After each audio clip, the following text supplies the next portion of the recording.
আমি মোটা বলে অনেক মানুষের নিন্দা করে হাসে, মানে হাতির পোয়ালি হাতির পোয়ালি, ঠিক আছে। হ্যাঁ, আমি জন্মগতই মোটা।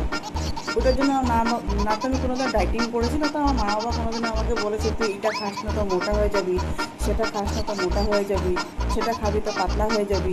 তো সেরকম কোনো রকম বাধা বা ওরকম কোনো রকম কোনো কিছু চাপ দেয়নি যে হ্যাঁ আমার বডি নিয়ে আমাকে রিগ্রেট ফিল হবে বলে।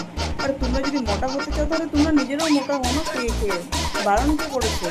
আরেক চুতিয়া আছে, ওটা নাম মেনশন করবো না, ওর বানানো ভিডিওগুলি মানুষের মানে নিজের পেজে আপলোড করে দেখায়। একটা আছে কার বউ কার সাথে গিয়েছে, কার কোন জামাই কার সাথে কী করছে কী করছে না, কার মানে কোন মেয়ে লোকের রাস্তায় ধরে চুল কেটে দিয়েছে, মানে আল করে দিয়েছে বাল করে দিয়েছে, সেগুলো নিয়ে ভিডিও বানাতে থাকে।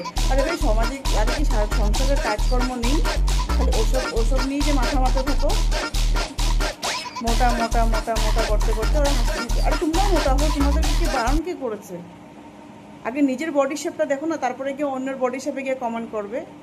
কেউ কালো, কেউ বগা, কেউ মোটা। আরে আমার মোটা পানি আমার মধ্যেই আছে, তাতে আমার কোনো কিছু অসুবিধা হচ্ছে না। আর সবথেকে বড় কথা হলো কি, তিনি আমাকে বলেছিল পেসমেকার লাগাবে বলে, একটা ঘুষা মারলে পড়ে যাবে।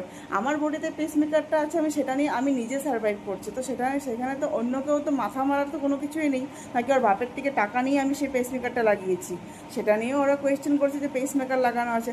হার্টের প্রবলেম হয়েছিল, সেটার জন্য অনেক চেষ্টাও করেছে ব্লকেজটা খোলার জন্য, ব্লকেজটা খুলতে পারেনি, তার জন্য পেসমেকার লাগিয়ে দিয়েছে। তো তাতে অন্য মানুষদের কী অসুবিধা হচ্ছে আমি সেটাই বুঝতে পারছি না মানে।